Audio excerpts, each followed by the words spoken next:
ओम अज्ञानतिमिरन्धस्य ज्ञानाञ्जनशलाकया चक्षुरुन्मीलितं तस्मै Shri Gurave Namah. Hare Krishna, everyone. We continue reading chapter 8, interpreting the holy name of Harinam Cintamani by Srila Bhaktivinoda Thakur. The Lord and the Lord's name are one, for the Lord has invested in the name all his transcendental energies. Thus he has made chanting of the holy name the supreme process. As the Lord is completely independent and full of all energies, he has by his will invested in karma kanda activities his material energy, and in Brahma Jnana his nirvana energy.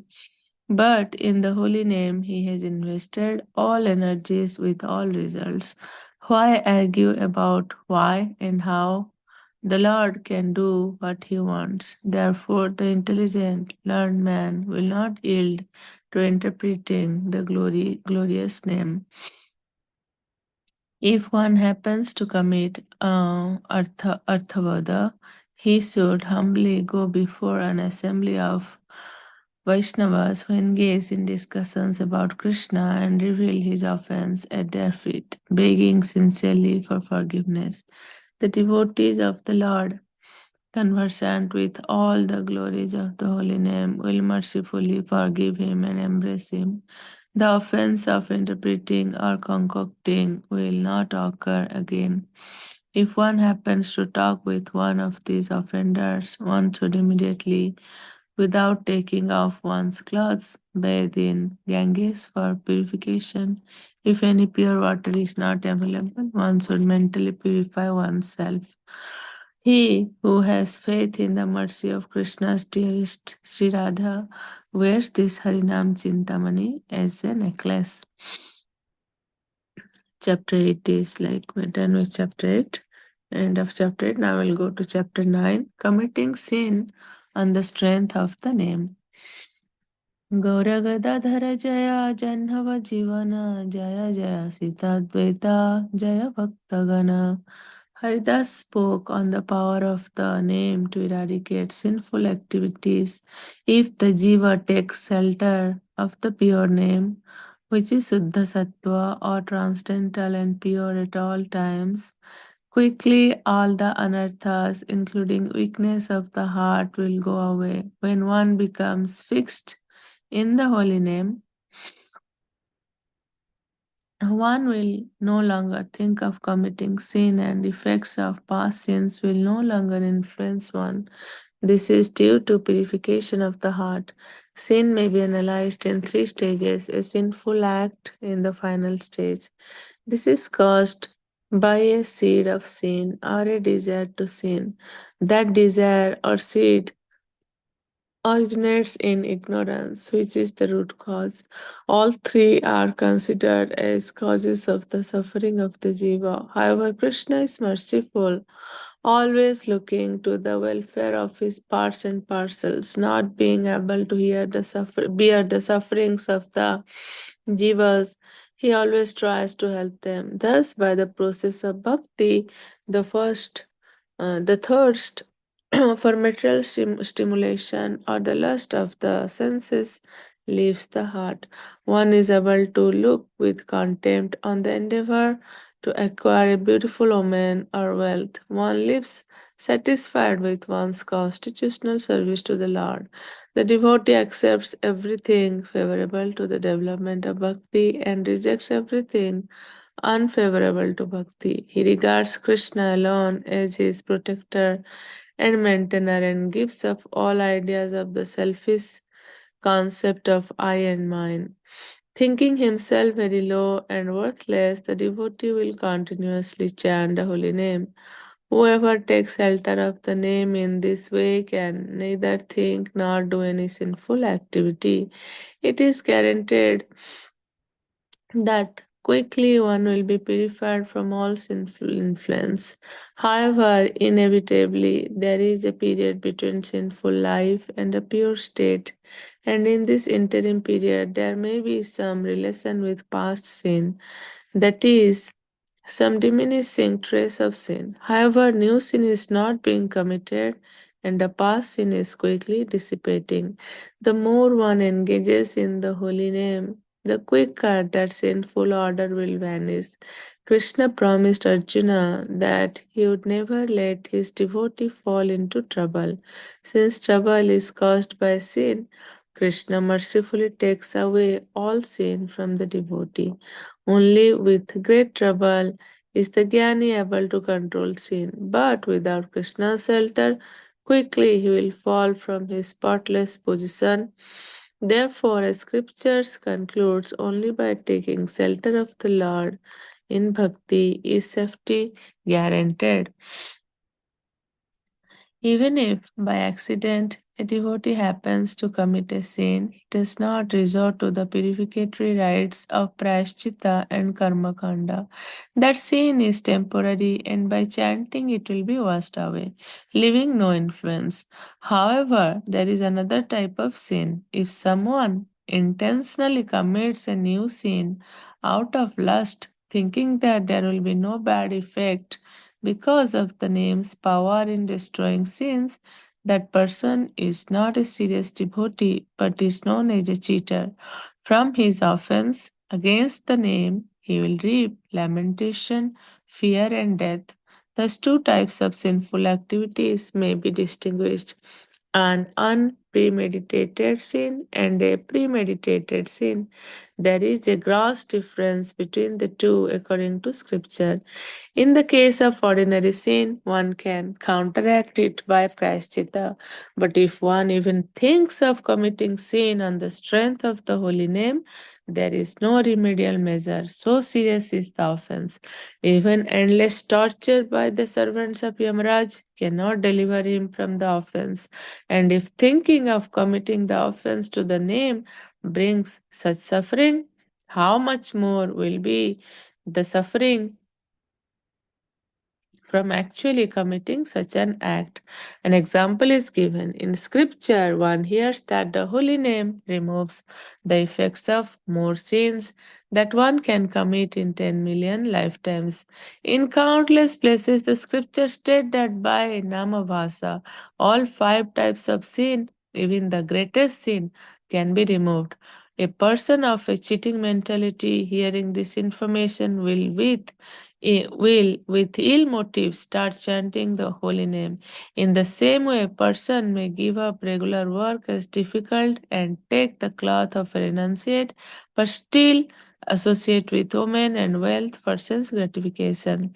Using the position of an advanced renunciate as a means of enjoying a householder is a great disturbance to the social order and the universe at large.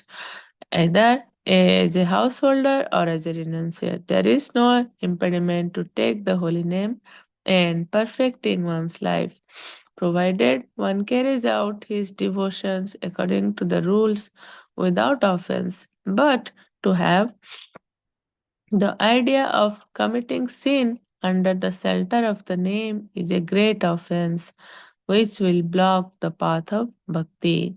One who is at the Namabhasa stage by bad association is always in danger of committing this offense. But one who has Suddha Nama does not commit this aparadh. Those who have taken shelter of the pure name do not at any time in any form come near to committing any of the 10 aparadhas. However, as long as one does not have the pure name, there is every danger of onslaught of offenses. And therefore, the person in Namabhasa should be aware of the mentality of committing sin on the strength of the holy name.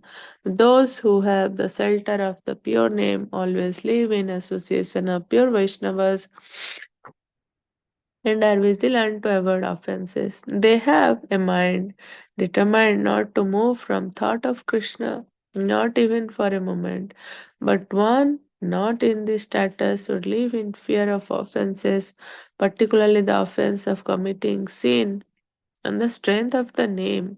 This person should constantly chant the Lord's name and by the grace of the Guru get Sambandha Jnana, which will in turn give him real uh,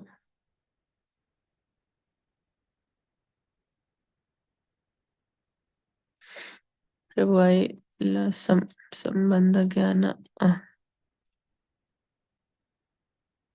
Yeah, which will in turn give him real Krishna Bhakti and real Krishna Nama. If by fate one commits this offense, one should purify himself by association with pure Vaishnavas. Sinful desires are like thieves on the road to bhakti, and the pure Vaishnavas are the protectors of the road. Loudly call out the name of the protector. When the protector comes, the thief flies. Say that name in love and do not fear, for remember that the Lord has said, I am your protector. Shall I stop here, Prabhuji? Yeah, last two lines of this is ending. So Okay. Whoever vows to exclusively serve the feet of the Vaishnavas, thinking himself the lowest of the low, gets to sing the touchstone of the holy name. Yeah, that's the end of chapter 9. Okay, so I'll summarize what we have mm, studied today. So it's mentioned that chanting of holy name is the supreme process, as the Lord and his name are one. The Lord has invested all energies with all results in the holy name. So we should not argue why and how the like should never argue like why the name is powerful or how the Lord can do what he wants. If somehow or other someone commits offense by interpreting or concocting, should go to the assembly of devotees and beg for forgiveness. Then in chapter 9 we saw Namacharya Haridas Thakur says, if Jiva takes shelter of the pure name, which is Suddha Sattva or transcendental and pure, at all times, all the anarthas will go away quickly. So it is also mentioned like how sin is analyzed in three different stages. The first stage is ignorance, which is the root cause of sin. Then the desire originates. Then sinful act, which is the final stage of the sin. So Krishna is so merciful. Krishna is our real friend, looking always for our welfare, always tries to help us. By process of bhakti, all anarthas leave the heart. Accepting, so it is mentioned that we should always accepting whatever is favorable to bhakti and rejects everything that is unfavorable to bhakti. Krishna, we should always have faith that Krishna is my only protector and maintainer. Gives up all selfish ideas. Avasya Rakshive Krishna Vishwasha Palana. Selfish ideas of I and mine. So chant holy name and take shelter of it in that mode. Then, taking shelter of the Lord in bhakti, safety is guaranteed. The name we will engage in the holy name. The more we engage in the holy name, the quicker the sinful order will vanish. Krishna promised Arjuna that he would never let his devotees fall into trouble. Since trouble is caused by sin, Krishna mercifully takes away all sin from the devotee. So there are two types of, like it's mentioned, the two different categories of committing sins. One is accidental commit. Sometimes we commit sins accidentally. And then that sin is temporary, and by chanting the holy name of the Lord with all faith, it will be like it will vanish soon. But when we intentionally commit a sin out of lust on the strength of name, like we see, okay, we're chanting, so and the chanting is powerful, the name, holy name has lots of strength. Then on that basis we try to commit sins knowingly. This kind of offense will reap lamentation, fear, and death. It's mentioned that if someone even thinks to commit sins intentionally, then the endless torture of Yamaraj also cannot deliver him from the offense. So, if thinking is that dangerous, we can like imagine actually committing a sin knowingly how dangerous it is. And it is also mentioned about like Namabhasa and Suddhanama. In Namabhasa stage, we are prone to commit sins, but in Suddhanama, they don't commit any. Those who are in Suddhanama stage, you don't commit any sins. So it's the end, towards the end, it is mentioned that sinful desires are like thieves on the road, roads on the road to bhakti, and pure Vaishnavas are the protectors of the road. Well, when the thieves come, if we like we're in danger, right? When thieves come, so when if we loudly call out the name of protector, the protector comes and the thief flies.